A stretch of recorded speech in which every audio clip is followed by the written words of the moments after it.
Hello, and welcome to my literature review presentation. My literature review is going to be based on using technology to collect and organize student data, presented by Breme Aloko. Introduction. What is data-driven instruction?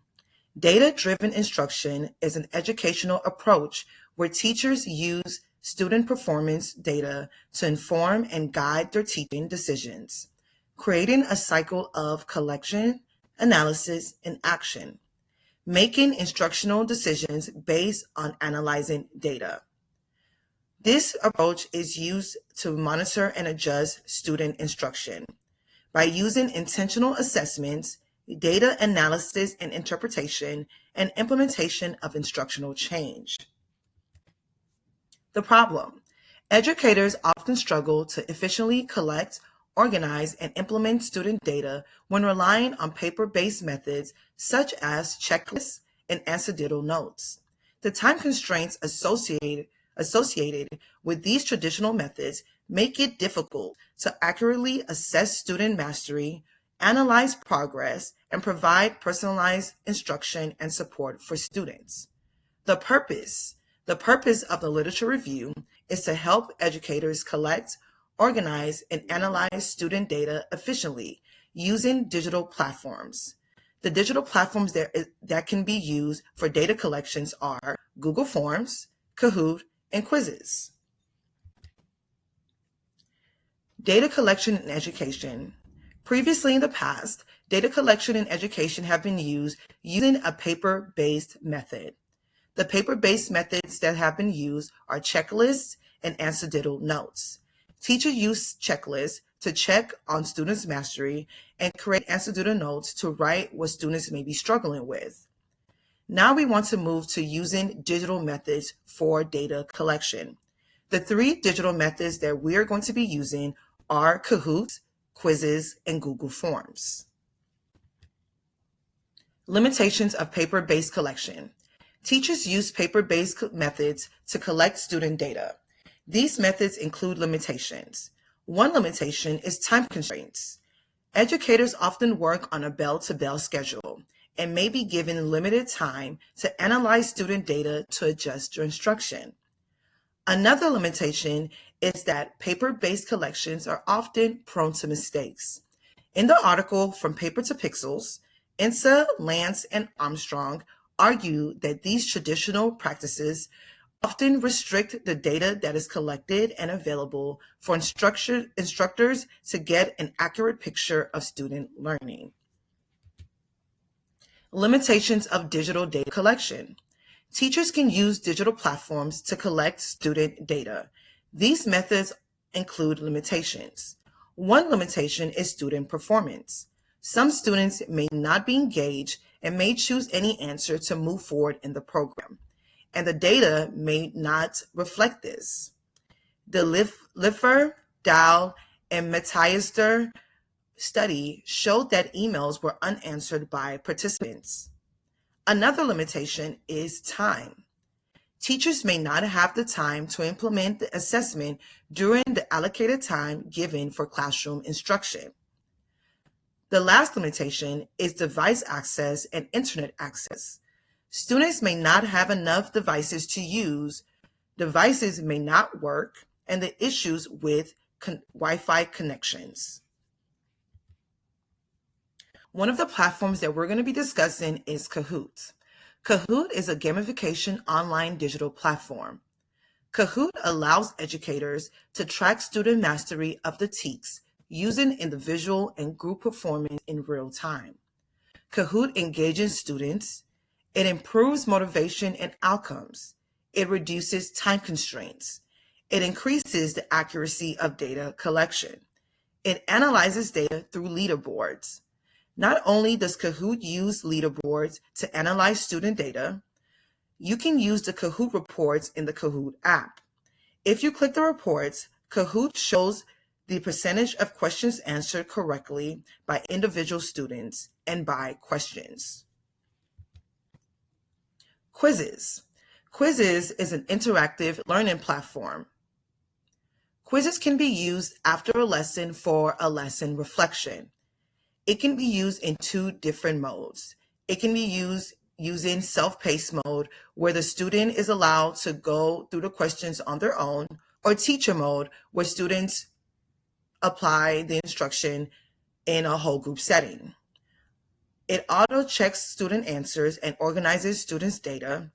It is a fast way to collect student data. It shows the number of students who answered a question correctly and tracks individual success. It can analyze data using Excel or Google Sheets.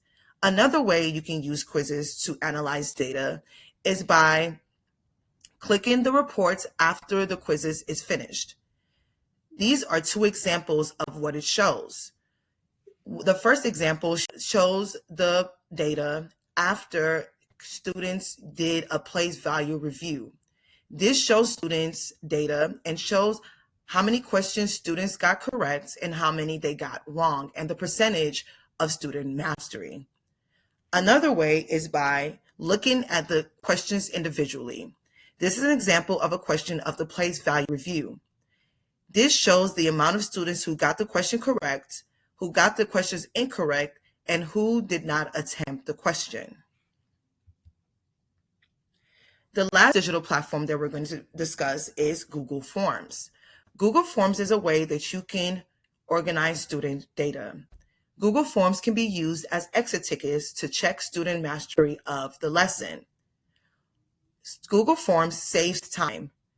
Mangabarne and Darlis says it allows instant grading through auto-correction features, which enables faster feedback and instructional adjustments. Google Forms is also cost-efficient. Kumar and Nick emphasize that Google Forms is a low-cost, accessible tool that makes survey creation and data entry efficient. Google Form also organizes data. It can create graphs to organize student data and helps educators analyze data to adjust instruction. As pictured here, there are two different ways that Google Forms can analyze data. It can create graphs such as bar graphs, and it tells you the summary of the questions. It also can create a pie graph where it shows the percentage of the responses and what they responded. Based on the articles that I researched, some things that they found were useful was the efficiency and accuracy of data collection using digital tools. Digital tools like Google Forms help educators with data collection. It reduces human error and provides instant feedback. Another tool that helps with data collection using digital platforms is that it creates student engagement. Game-based platforms such as Kahoot and Quizzes increase participation and motivation while producing real-time data. There were some challenges and limitations based on the articles. Studies note issues with student participation, device access, and teacher readiness. Comparisons. Most articles agree that digital tools make data collection faster and easier by allowing teachers to see feedback right away. Some articles discuss the misuse of digital platforms without proper training. Some researchers, like Ramsey and West, focused on how teachers should purposely plan and design how they use technology in the classroom, while others, like INSA, focus more on how teachers can actually use these tools to make collecting data easier. In conclusion, using online digital platforms significantly enhances how educators collect, organize, and analyze student data. Online tools such as Google Forms, Quizzes, and Kahoot have changed the traditional way of data collection by saving time, improving accuracy, and enhancing student engagement. These platforms have helped educators implement data-driven decisions that support their students' learning by adjusting instruction based on the needs of their students. Some gaps that I discovered in my research was finding current articles. I only discovered one current article that was used in 2024. New studies need to be made on using digital platforms for data collection to show the accuracy of this review. Here's a page of the references that I use for my literature review. Thank you so much for listening to my literature review presentation.